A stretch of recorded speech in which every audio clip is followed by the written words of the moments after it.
আমার দেশের যুব সমাজ, মুসলমানের সন্তান, আল্লাহর মোহাব্বতে, আল্লাহর ভালোবাসায় কোনোদিন ফজরের নামাজে মসজিদে আসতে পারে না।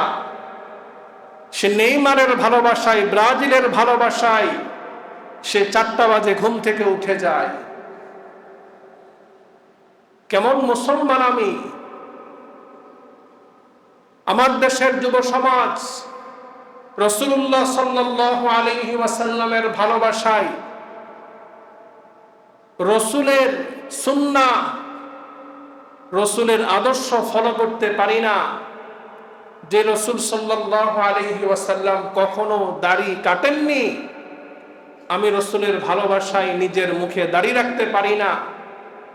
অথচ নেইমারের ভালোবাসায়, মেসির ভালোবাসায়, আর্জেন্টিনা ব্রাজিলের ভালোবাসায় তাদের দলের জার্সি আমার শরীরে থাকে। আমার দেহের মধ্যে আর্জেন্টিনা ব্রাজিলের ভালোবাসা প্রকাশ করার জন্য তাদের জার্সি আমি পরিধান করি। আর্জেন্টিনা ব্রাজিলের ভালোবাসা প্রকাশ করার জন্য তাদের পতাকা, মাইলকে মাইল পতাকা টাকা খরচ করে লাগাই। আমার বাড়ির ছাদের মধ্যে তাদের পতাকা লাগাই, ঘরে পতাকা লাগাই, ফেসবুকে তাদের পতাকা নিয়ে, তাদের জার্সি পরে পোস্ট দিয়ে সবাইকে জানাই আমি ব্রাজিলের সাপোর্টার, আর্জেন্টিনার সাপোর্টার। অথচ রাসূলুল্লাহ সাল্লাল্লাহু আলাইহি ওয়াসাল্লামের যে সাপোর্টার হওয়া লাগবে আমার, সেই কথা আমার আপনার মনেও থাকে না। মুহতারাম হাজরিন, এই মুহররম মাস, এই মুহররম মাসে আমার আপনার প্রধান কাজ হচ্ছে সকল প্রকারের হারাম থেকে বিরত থাকা। নিজের এই সময়, নিজের এই মহামূল্যবান সময়, এই সময়টাকে আমরা এই 90 মিনিট, 1 ঘন্টা, 2 ঘন্টা এই যে খেলার পিছনে ব্যয় করছি, এই সময়টাকে আর কোনোদিন ফিরে আসবে না। এই সময়ের হিসাব আপনি কি দিবেন আল্লাহর দরবারে? কিয়ামতের ময়দানে হাদিসের মধ্যে এসেছে, কোন মানুষ কিয়ামতের ময়দানে যে যেখানে দাঁড়াবে সেখান থেকে 1 কদম সামনে সে এগোতে পারবে না যতক্ষণ পর্যন্ত সে 5টি প্রশ্নের উত্তর না দেয়। তার মধ্যে একটি হলো আন উমরিহি ফিমা আফনা, তোমাকে যে হায়াত দিয়েছি, সময় দিয়েছি, তুমি কোন কাজে ব্যয় করেছো? ও মুসলমান, আমি আপনি 90 মিনিট, 1.5 ঘন্টা, 2 ঘন্টা যে খেলা দেখছি, এই যে সময়টা ব্যয় করছি, এই সময়ের হিসাব আল্লাহ তাআলা যদি চান, কি হিসাব দিবেন বলেন? আজকে আপনি ভাবতেছেন আমার তো বয়স কম, আমি যুবক, এখনো বৃদ্ধ হই নাই, এখনো চুল দাড়ি পাকে নাই, আমার মৃত্যু অনেক দূরে। অথচ আমার আপনার সামনে অহরহর যুবকের জানাজা, দাফন আমরা করছি। আজকেও জুমার নামাজের পরে মোহাম্মদনগর মসজিদে রাকিব নামে আমার একজন মুসল্লি, তার জানাজা, তার বয়স 26 থেকে 27 বছর। বিএনপির চট্টগ্রাম মহানগরীর যে সদস্য সচিব নাজিমুর রহমান ভাই, ওনার আপন ভাগিনা গতকাল বিকাল 5টায় ইন্তেকাল করেছে। একদিন আগেও আমার সাথে সাক্ষাৎ, হাসি মুখে সালাম দিয়েছেন, কুশল বিনিময় করেছে। 27 বছরের যুবক গতকাল বিকাল বেলায় হঠাৎ তিনি মৃত্যুবরণ করেছে। ও যুবক, আমি আপনি 60 বছর, 70 বছর বাঁচবো, এটার কোনো গ্যারান্টি আছে? আজকে আপনি ব্রাজিলের ভালোবাসায়, আর্জেন্টিনার ভালোবাসায় ভোর 4টা বাজে উঠে আপনি খেলা দেখার জন্য মত্ত হয়ে যাচ্ছেন। সুবহানাকা লা ইলমা লানা ইল্লা মা আল্লামতানা ইন্নাকা আনতাল আলিমুল হাকীম।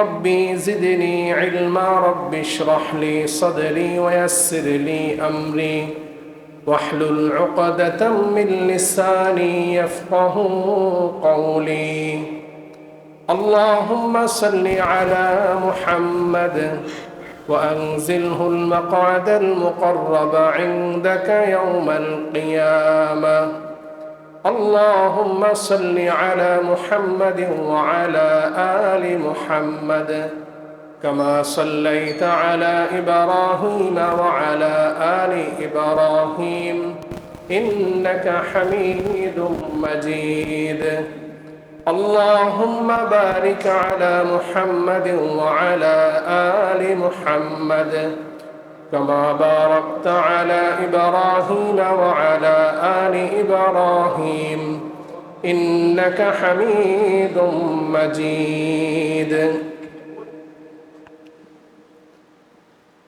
الحمد لله ثم الحمد لله উপস্থিত মুআজ্জাজ মুকাররম ওয়াজিবুল ইহতিরাম সম্মানিত উলামায়ে কিরাম পরম শ্রদ্ধাভাজন পিতৃতুল্য সম্মানিত মুরব্বিয়ান আইজম সমবয়সী দিন প্রিয় ইসলাম প্রিয় যুবক তরুণ ভাইয়েরা স্নেহের মাসুম বাচ্চারা পর্দার আড়াল থেকে শ্রবণরোদা পর্দানিসীন সম্মানিত মা ও বোনেরা আল্লাহ তাআলার দরবারে আমরা শুকরিয়া আদায় করি যে আল্লাহ সুবহানাহু ওয়া তাআলা আজকের এই পবিত্র জুমাবার পৃথিবীর শ্রেষ্ঠতম স্থান আল্লাহ তাআলার ঘর মসজিদে আল্লাহ তাআলার মহান হুকুম জুমার সালাত আদায়ের উদ্দেশ্যে আজকের এই মুহূর্ত পর্যন্ত সুস্থ হায়াত নেক হায়াত দারাজ করে আল্লাহর ঘরে আমাদেরকে সকলের আগে আসার বসার তৌফিক এনায়েত করেছেন। অন্তরের অন্তঃস্থল থেকে হৃদয়ের গভীর থেকে উচ্চ কণ্ঠের সমস্বরে সকলেই কালিমাতুর শুকর করি আলহামদুলিল্লাহ। অসংখ্য অগণিত দরুদ এবং সালামের হাদিয়া পেশ করছি দু জাহানের বাদশাহ সরকারে দো আলম সৈয়দুল কাউনাইন ওয়াস সাকালাইন রাহমাতুল লিল আলামিন জনাবে মুহাম্মদুর রাসূলুল্লাহ সাল্লাল্লাহু আলাইহি ওয়াসাল্লামের প্রতি। মুহতারাম হাজিরিন, আরবি বছর নতুন বছর শুরু হয়েছে। নতুন বছরের প্রথম মাস মুহররম মাসের প্রথম জুমা 1447 হিজরি আমাদের থেকে বিদায় নিয়ে চলে গিয়েছে। 1448 হিজরিতে আমরা প্রবেশ করেছি। আল্লাহ তাআলা মেহেরবানি করে দয়া করে 1448 হিজরিতে আল্লাহ তাআলা আমাদেরকে হায়াত দারাজ করেছেন।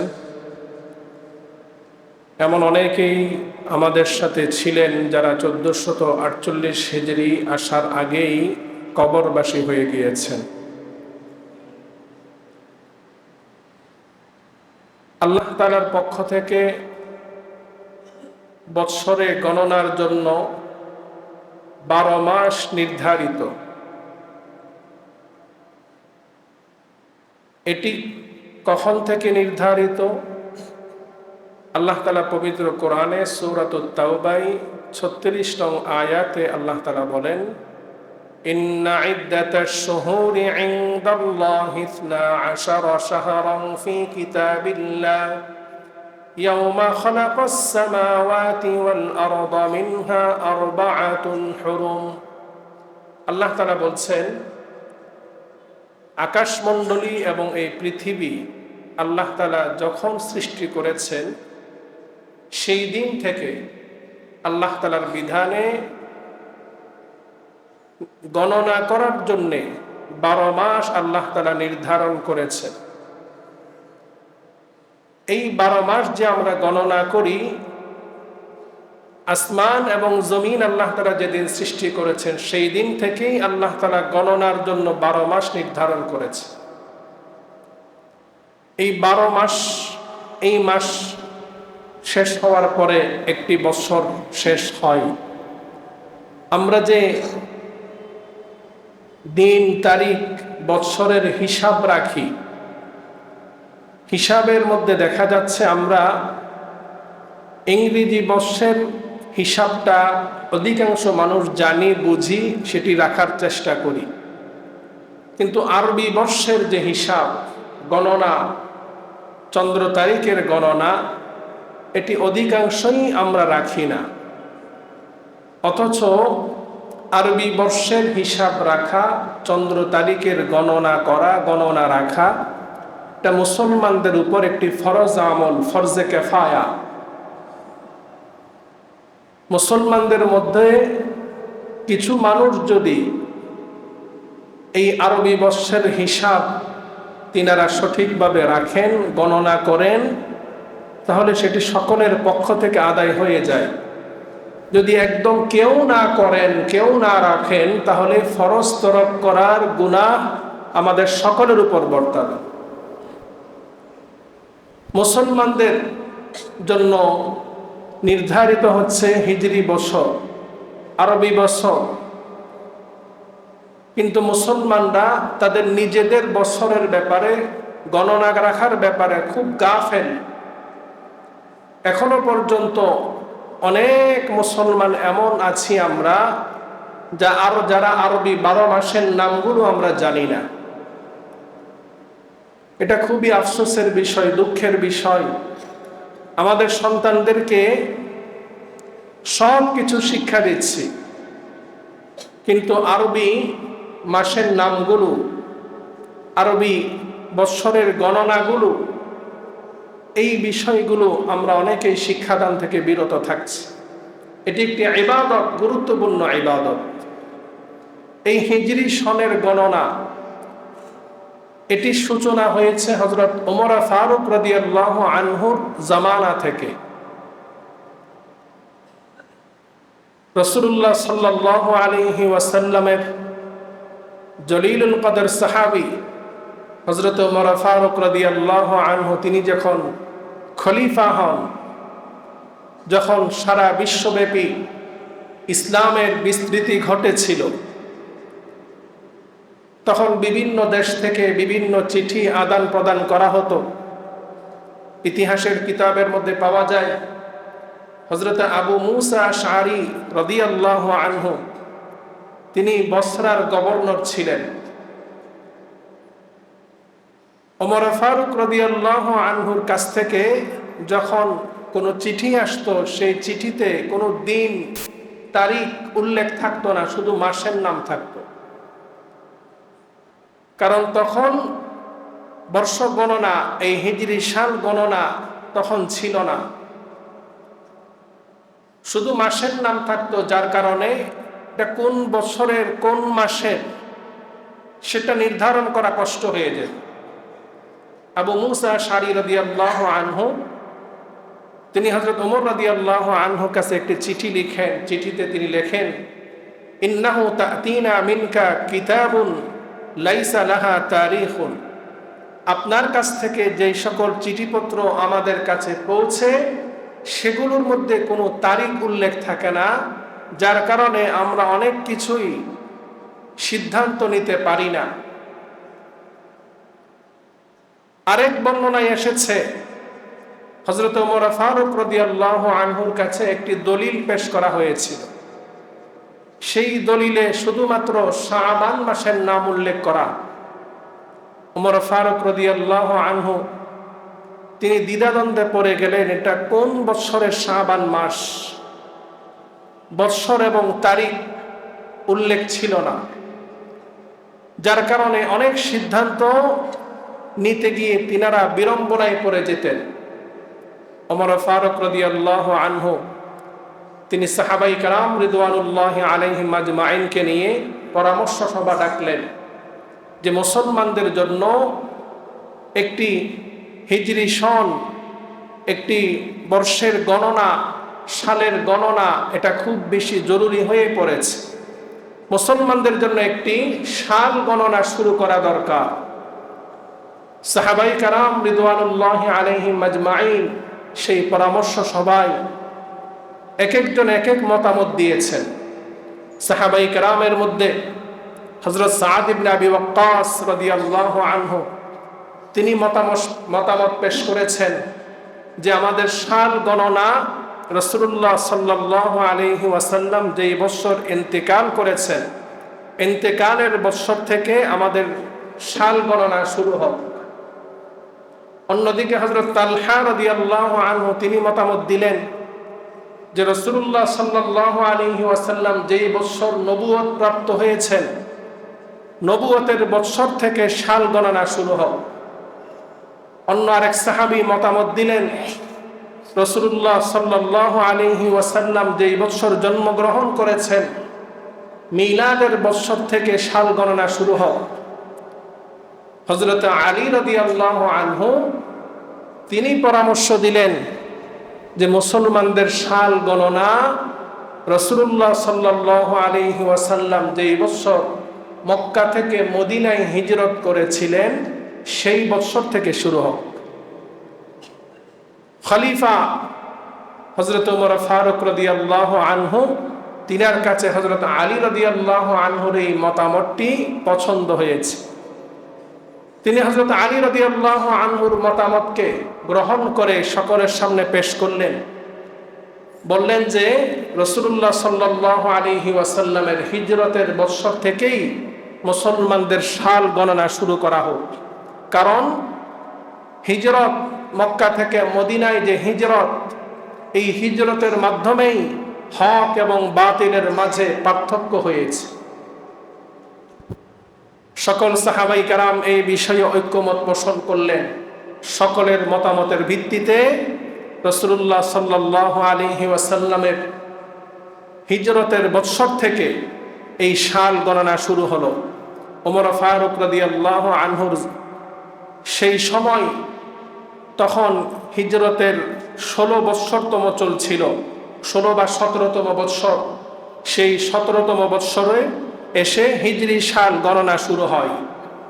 এই যে হিজরি সাল গণনা শুরু হয়েছে, সেই তখন থেকে নিয়ে বর্তমান যে হিজরি সন চলছে সেটা হচ্ছে 1448 হিজরি।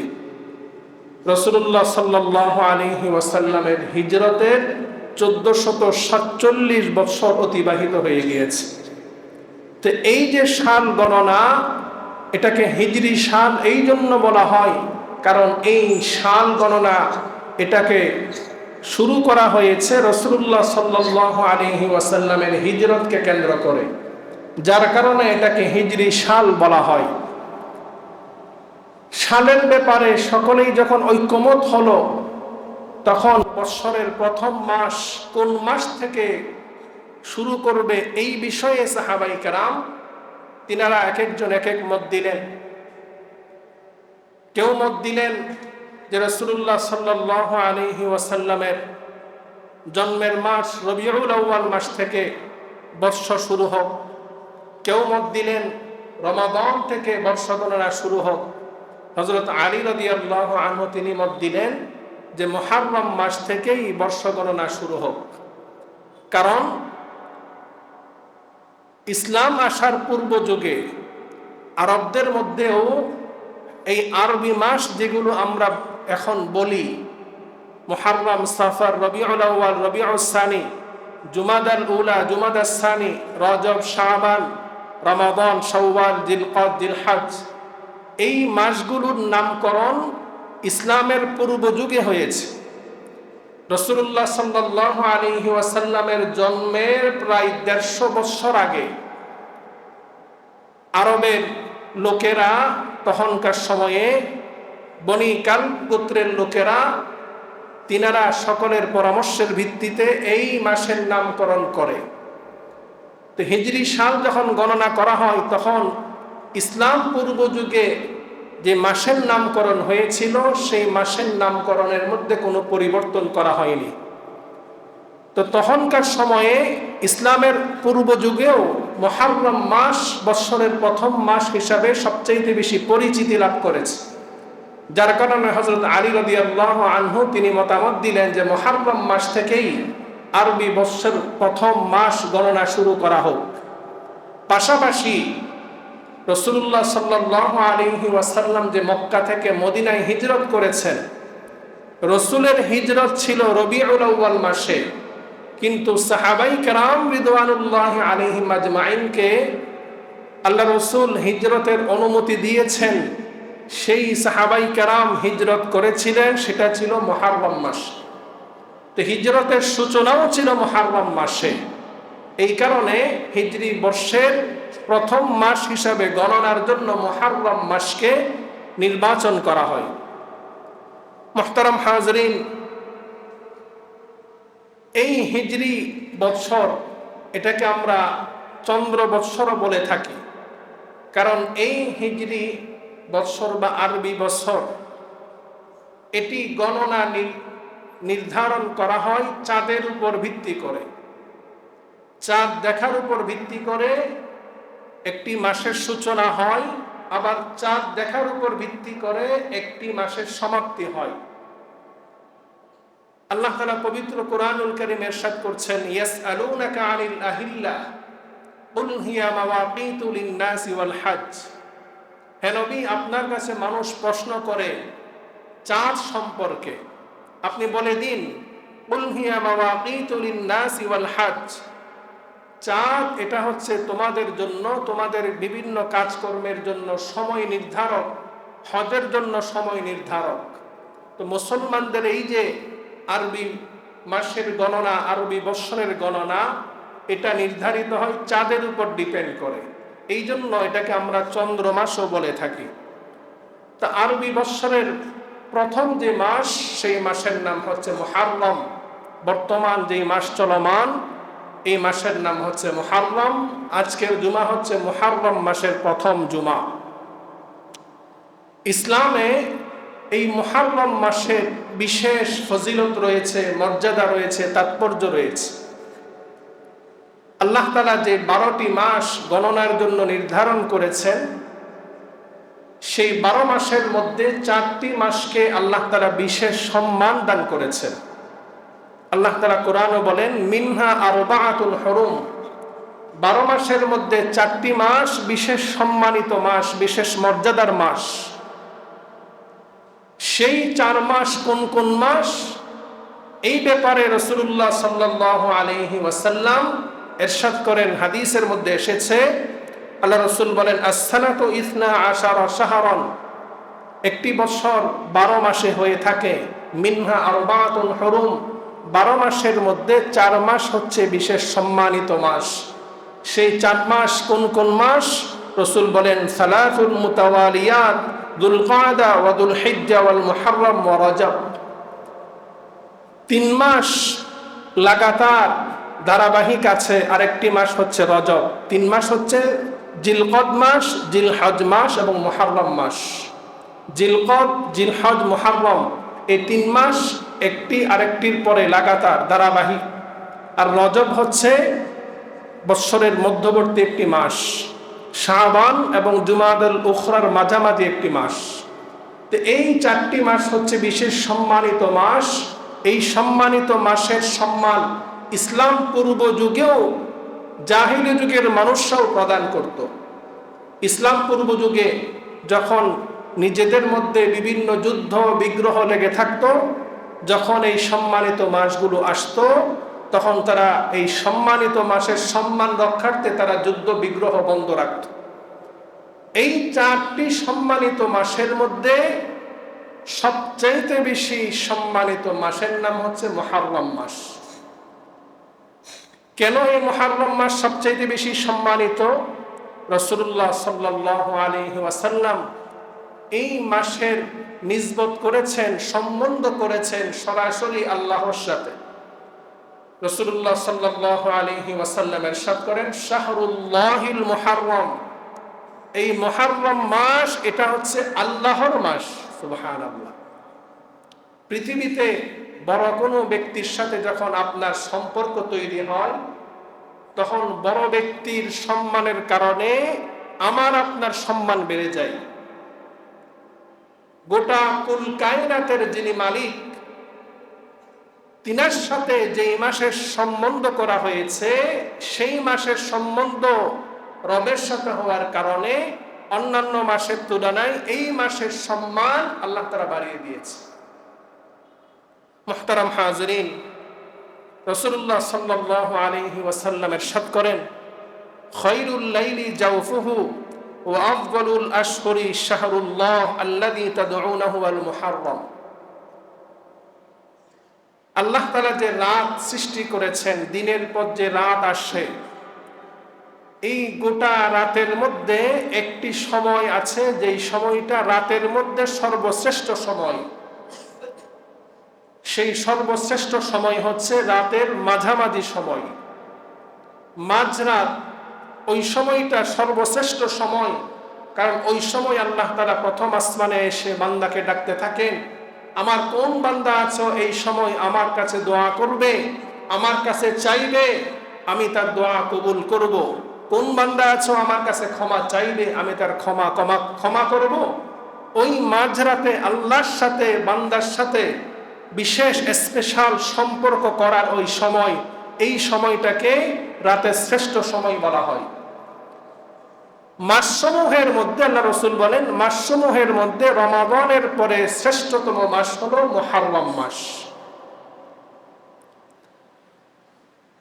এই মুহররম মাস রমাদানের পরে সবচেয়ে দামি মাস, শ্রেষ্ঠ মাস। এই মাসে আমাদের কিছু করণীয় আছে। এক নম্বর করণীয়, আল্লাহ তাআলা কোরআনুল কারীমে বলছেন, ফালা তাজলিমু ফীহিন্না আনফুসাকুম। এই সম্মানিত মাসসমূহের মধ্যে তোমরা নিজেদের উপর নিজেরা অন্যায় করিও না। এই সম্মানিত মাসসমূহের মধ্যে তোমরা নিজেদের উপর নিজেরা জুলুম করিও না। এই আয়াতের ব্যাখ্যায় তাফসীরের মধ্যে লেখা হয়েছে যে নিজেদের উপর নিজের জুলুম করা, অন্যায় করার অর্থ হচ্ছে আল্লাহ তাআলা যা কিছু নিষেধ করেছেন, নিষিদ্ধ কাজের সাথে নিজেকে জড়িয়ে ফেলা, হারাম কাজে লিপ্ত হওয়া, কবিরা গুনাহের মধ্যে লিপ্ত হওয়া, এটা হচ্ছে নিজের উপর নিজের সবচাইতে বড় জুলুম।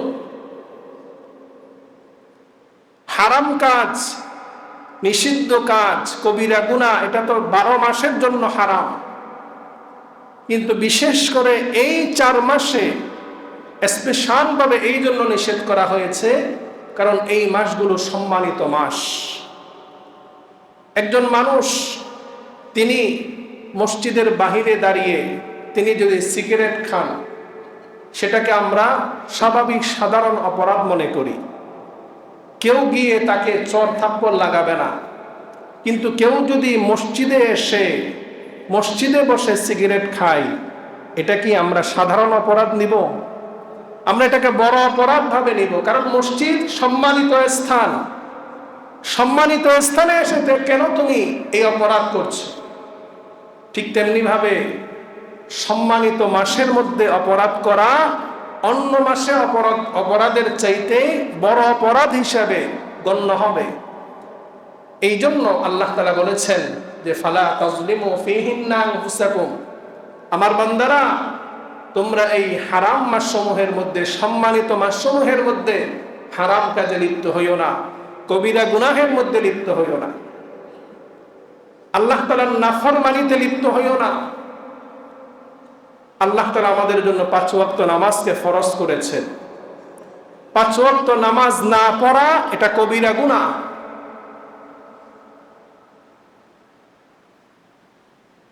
রাসূলুল্লাহ সাল্লাল্লাহু আলাইহি ওয়াসাল্লাম 5 ওয়াক্ত নামাজের মধ্যে সবচেয়ে বেশি গুরুত্ব দিয়েছেন ফজরের নামাজের এবং আসরের নামাজের।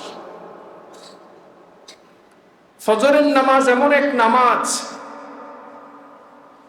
যেই নামাজের মধ্যে আল্লাহ তাআলা দুনিয়া আখিরাতের অফুরন্ত কল্যাণ রেখেছেন।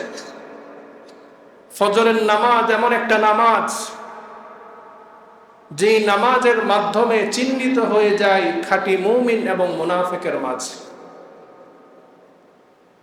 আব্দুল্লাহ ইবনে আমর রাদিয়াল্লাহু আনহু তিনি বলেন যে রাসূলুল্লাহ সাল্লাল্লাহু আলাইহি ওয়াসাল্লামের জামানায় ফজরের নামাজ শেষে রাসূল সকলের দিকে মুখ ফিরে তাকাতেন, দেখতেন কে কে আসে নাই ফজরের নামাজ। যেই মানুষগুলো ধারাবাহিক ফজরের নামাজে আসতো না, তাদের ব্যাপারে এই ধারণা করা হতো যে এই মানুষগুলো মুনাফিক হয়ে গিয়েছে। এই জন্য রাসূলের জামানায় যারা চিহ্নিত মুনাফিক, তারাও কষ্ট করে হলেও ফজরের নামাজে উপস্থিত। এই জন্য যে সমাজের মানুষ তো ফজরের নামাজে না আসলে আমাকে মুনাফিক ভাববে, তাকে যেন মুনাফিক না ভাবে সেই কারণে সে ফজরের নামাজে উপস্থিত হয়। দুঃখজনক হলেও সত্য, আল্লাহর ঘর মসজিদ থেকে যখন আল্লাহর দিকে ডাকা হয়, কল্যাণের দিকে ডাকা হয়, মুয়াজ্জিনের ধ্বনি যখন আমাদের কানে যায় তখন আমরা ঘুমিয়ে থাকি। আল্লাহর হুকুমের সামনে আমি আমার ঘুমটাকে বড় করে দেখি। আমার ঘুম আমার রবের হুকুমের চাইতে বড় হওয়ার কারণে রবের হুকুমে আমি সাড়া দিতে পারি না। ফজরের নামাজে অনেক মুসল্লি এমন আছি যারা বৎসরে একটি দিনও রমাদান ছাড়া উপস্থিত হতে পারেন কিনা সন্দেহ আছে। আফসোসের বিষয়, দুঃখের বিষয়, রাসূলুল্লাহ সাল্লাল্লাহু আলাইহি ওয়াসাল্লাম ইরশাদ করেছেন, ফজরের নামাজ মুমিনের জন্য আল্লাহ তাআলা সহজ করে দিয়েছেন, আর ফজরের নামাজ মুনাফিকের জন্য আল্লাহ তাআলা কঠিন করে দিয়েছেন। আমি যদি নিজের হিসাব নিজে করি, নিজের চিন্তা যদি নিজে করি যে আমি কোন দলের অন্তর্ভুক্ত হয়ে গেলাম, আল্লাহর গোলাম, আমার মুনিব আমাকে ডাকছে, আমার মুনিবের ডাকে আমি সাড়া দিতে পারছি না। আমি নিজেকে মুমিন দাবি করি, আমি নিজেকে মুসলমান দাবি করি।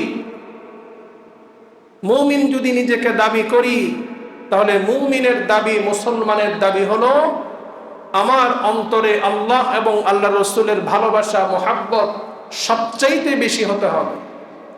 ওয়াল্লাযীনা আমানু আশাদ্দু হুব্বান লিল্লাহ, যারা ঈমানদার তারা সবচাইতে বেশি ভালোবাসে আল্লাহকে। আল্লাহ এবং আল্লাহ রসুলের মোহাব্বত সত্যিকার অর্থে যদি আমার কলবে থাকে, তাহলে রবের ডাকে আমি সাড়া না দিয়ে কখনো ঘুমিয়ে থাকতে পারি না। কিন্তু বাস্তবতা হচ্ছে এই, আমি আমার রবের ডাকে সাড়া না দিলেও ভোর 5টা বাজে যখন ব্রাজিলের খেলা থাকে, আমার দেশের যুব সমাজ তারা ভোর 4টা বাজে ঘুম থেকে জাগ্রত হয়ে যায়। আমার দেশের যুব সমাজ, মুসলমানের সন্তান, আল্লাহর মোহাব্বতে, আল্লাহর ভালোবাসায় কোনোদিন ফজরের নামাজে মসজিদে আসতে পারে না। সে নেইমারের ভালোবাসায়, ব্রাজিলের ভালোবাসায় সে 4টা বাজে ঘুম থেকে উঠে যায়। কেমন মুসলমান আমি! আমার দেশের যুব সমাজ রাসূলুল্লাহ সাল্লাল্লাহু আলাইহি ওয়াসাল্লামের ভালোবাসায়, রসুলের সুন্নাহ, রসুলের আদর্শ ফলো করতে পারি না। যে রসুল সাল্লাল্লাহু আলাইহি ওয়াসাল্লাম কখনো দাড়ি কাটেননি, আমি রসুলের ভালোবাসায় নিজের মুখে দাড়ি রাখতে পারি না। অথচ নেইমারের ভালোবাসায়, মেসির ভালোবাসায়, আর্জেন্টিনা ব্রাজিলের ভালোবাসায় তাদের দলের জার্সি আমার শরীরে থাকে। আমার দেহের মধ্যে আর্জেন্টিনা ব্রাজিলের ভালোবাসা প্রকাশ করার জন্য তাদের জার্সি আমি পরিধান করি।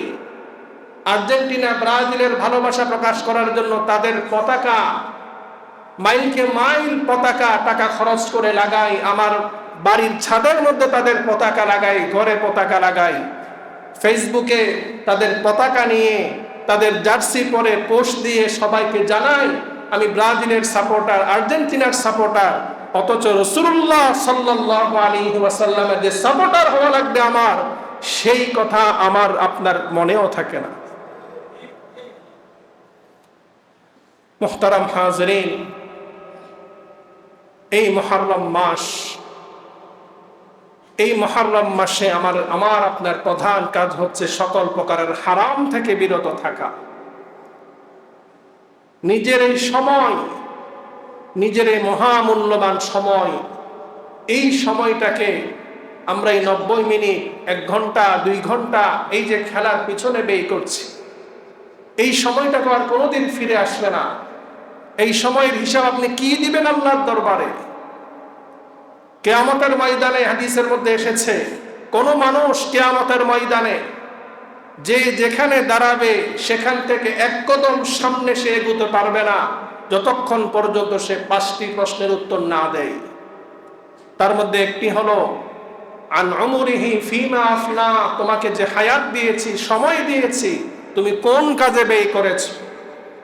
ও মুসলমান, আমি আপনি 90 মিনিট, 1.5 ঘন্টা, 2 ঘন্টা যে খেলা দেখছি, এই যে সময়টা ব্যয় করছি, এই সময়ের হিসাব আল্লাহ তাআলা যদি চান, কি হিসাব দিবেন বলেন? আজকে আপনি ভাবতেছেন আমার তো বয়স কম, আমি যুবক, এখনো বৃদ্ধ হই নাই, এখনো চুল দাড়ি পাকে নাই, আমার মৃত্যু অনেক দূরে। অথচ আমার আপনার সামনে অহরহর যুবকের জানাজা দাফন আমরা করছি। আজকেও জুমার নামাজের পরে মোহাম্মদনগর মসজিদে রাকিব নামে আমার একজন মুসল্লি, তার জানাজা, তার বয়স 26 থেকে 27 বছর। বিএনপির চট্টগ্রাম মহানগরীর যে সদস্য সচিব নাজিমুর রহমান ভাই, ওনার আপন ভাগিনা গতকাল বিকাল 5টায় ইন্তেকাল করেছে। একদিন আগেও আমার সাথে সাক্ষাৎ, হাসি মুখে সালাম দিয়েছেন, কুশল বিনিময় করেছে। 27 বছরের যুবক গতকাল বিকাল বেলায় হঠাৎ তিনি মৃত্যুবরণ করেছে। ও যুবক, আমি আপনি 60 বছর 70 বছর বাঁচবো, এটার কোনো গ্যারান্টি আছে? আজকে আপনি ব্রাজিলের ভালোবাসায়, আর্জেন্টিনার ভালোবাসায় ভোর 4টা বাজে উঠে আপনি খেলা দেখার জন্য মত্ত হয়ে যাচ্ছেন, তাদের ভালোবাসা প্রকাশ করার জন্য তাদের জার্সি পরিধান করছেন, তাদের পতাকা লাগাচ্ছেন। এই পতাকা, এই জার্সি, তাদের এই সাপোর্ট আপনার দুনিয়ার কোন কাজে আসবে বলেন? এই ব্রাজিলের খেলোয়াড়রা আপনার জন্য দুনিয়াতে 5টা টাকা তারা পাঠাবে না? ব্রাজিল আর্জেন্টিনার এই খেলোয়াড়রা আপনার জন্য কবরে আপনার সাথী হয়ে আপনাকে সাপোর্ট দিবে? বরং তারা তো হচ্ছে মুসলমানের দুশমন, ইসলামের দুশমন। এই ফিলিস্তিনের মুসলমানদেরকে, এই ইসরায়েল, এই জালেম, এই বর্বর ফিলিস্তিনের মুসলমানদেরকে যে হত্যাযজ্ঞ চালাচ্ছে, সেই হত্যাযজ্ঞের মধ্যে আর্জেন্টিনা পুরাপুরিভাবে তাদেরকে সাপোর্ট দিয়ে যাচ্ছে। তাদের হাতে মুসলমানের রক্ত লাগা, আর আমি আপনি তাদেরকে মোহাব্বত করে ভালোবাসি, তাদের সাপোর্ট করি, তাদের জার্সি পরি। এমনও নিউজ দেখেছি যে নিজের জমি বিক্রি করে নিজের প্রিয় দলের পতাকা তারা বানিয়েছে। এমনও নিউজ এসেছে যে গাছের উপর, ছাদের উপর পতাকা লাগাতে গিয়ে সেখান থেকে পরে মৃত্যুবরণ করেছে। আফসোস, আজকে আমাদের বিবেক কোথায়? মুসলমানের মধ্যে যদি আত্মমর্যাদা না থাকে, গায়রাত না থাকে, আমি কোন নবীর উম্মত, কোন রবের গোলাম, আমি সেই রবের গোলামি বাদ দিয়ে, সেই নবীর আদর্শ বাদ দিয়ে আমি কাকে ফলো করছি? আল্লাহর ওয়াস্তে এই হায়াতটাকে এই হারাম কাজে ব্যয় করবেন না। আল্লাহ তাআলা আমাদের সকলকে মুহররম মাসে হারাম থেকে, কবিরা গুনাহ থেকে নিজেদেরকে বেঁচে থাকার তৌফিক দান করুন। মুহতারাম হাজিরিন, এই মুহররম মাসের অন্যতম একটি আমল হচ্ছে নফল রোজা। রাসূলুল্লাহ সাল্লাল্লাহু আলাইহি ওয়াসাল্লাম ইরশাদ করেন, আফদালুস সিয়ামি বাদা রমাদান শাহরুল্লাহিল মুহররম। রমাদানের পরে সবচাইতে বেশি শ্রেষ্ঠতম নফল রোজা হচ্ছে মুহররম মাসের নফল রোজা। এই জন্য আল্লাহ তাআলা যাকে শক্তি সামর্থ্য দিয়েছে, সুযোগ দিয়েছে, আমরা চেষ্টা করব মুহররম মাসে বেশি বেশি নফল রোজা রাখার জন্য। মুহররম মাসের নফল রোজা রাসূলুল্লাহ সাল্লাল্লাহু আলাইহি ওয়াসাল্লাম ছাড়তেন না। প্রায় সময় হাদিসের মধ্যে এসেছে, আরবাউন লাম ইয়াদাহুন্না নবী সাল্লাল্লাহু আলাইহি ওয়াসাল্লাম, 4টি আমল আল্লাহ রাসূল ছাড়েননি। তার মধ্যে একটি হচ্ছে মুহররম মাসের আশুরার রোজা। মুহররম মাসে এমন একটা দিবস আছে যেটাকে আমরা আশুরা হিসেবে চিনি। সেই আশুরার দিন রোজা রাখার ব্যাপারে রাসূলুল্লাহ সাল্লাল্লাহু আলাইহি ওয়াসাল্লাম ইরশাদ করেছেন, আহতাসিবু আলাল্লাহ আন ইউকাফিরাস সানাতাল্লাতী ক্বাবলা। এই আশুরার দিবসের রোজার ব্যাপারে আমি আল্লাহর কাছে প্রত্যাশা করি, আল্লাহ তাআলা এই রোজার বিনিময়ে বিগত 1 বছরের গুনাহ আল্লাহ তাআলা ক্ষমা করে দিবেন। সুবহানাল্লাহ। এই জন্য মুহতারাম হাজিরিন, মুহররম মাসে বেশি বেশি নফল রোজা রাখা, বিশেষ করে আশুরার রোজা রাখা। আর আশুরার রোজা, এই আশুরার রোজা রাখার ব্যাপারে আমরা আরেকটি বিষয় খেয়াল রাখবো, যে আশুরার রোজা আমরা একটি রাখবো না, 9 তারিখ 10 তারিখ অথবা 10 তারিখ 11 তারিখ কমপক্ষে 2টি রোজা রাখার চেষ্টা করব। কারণ কি, রাসূলুল্লাহ সাল্লাল্লাহু আলাইহি ওয়াসাল্লাম যখন মদিনায় গেলেন, মদিনায় গিয়ে দেখলেন ইহুদিরা আশুরার দিবসে রোজা রাখে। রাসূলুল্লাহ সাল্লাল্লাহু আলাইহি ওয়াসাল্লাম জিজ্ঞেস করলেন, তোমরা এই আশুরার দিবসে কেন রোজা রাখো? ইহুদিরা বলল, আমরা এই জন্য এই দিবসে রোজা রাখি যে আল্লাহ তাআলা এই আশুরার দিবস, এই দিবসে মূসা আলাইহিস সালাম এবং বনি ইসরাইলকে ফেরাউনের হাত থেকে আল্লাহ তাআলা মুক্তি দান করেছিলেন, এবং এই দিবসে ফেরাউনকে আল্লাহ তাআলা সাগরে ডুবিয়ে তাকে মেরেছিলেন। এই জন্য এই দিবস আমাদের জন্য আনন্দের দিবস, বিজয়ের দিবস। সেই জন্য আমরা শুকরিয়াতান এই দিবসে রোজা রাখি। রাসূলুল্লাহ সাল্লাল্লাহু আলাইহি ওয়াসাল্লাম বলেছেন যে তোমরা মূসা আলাইহিস সালামের এই যে বিজয়, সেই বিজয়ের কারণে শুকরিয়াতান যে রোজা রাখো, সেই দিক থেকে আমি তোমাদের চাইতে বেশি হকদার, সুতরাং আমিও এই দিবসে রোজা রাখব। তবে রাসূল বলেছেন যে তোমরা সুমু ইয়াউমা আশুরা ওয়া খালাফু ফীহি আল-ইয়াহুদ, তোমরা আশুরার দিবসে রোজা রাখো, তবে ইহুদিদেরকে তোমরা, ইহুদিদের সাদৃশ্যতা তোমরা বর্জন করো। ইহুদিরা তো একদিন রোজা রাখে, তোমরা একদিন রোজা রাখলে সেটা ইহুদিদের সাদৃশ্য হয়ে যাবে, ইহুদিদের সাথে মিল হয়ে যাবে।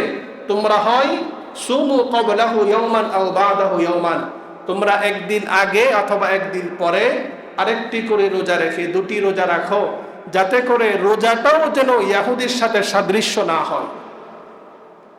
আপনি দেখেন, রোজা একটা ইবাদত, সেই ইবাদতও যেন ইহুদির সাথে সাদৃশ্য না হয়, সেই ব্যাপারে রাসূল আমাদেরকে সতর্ক করেছে।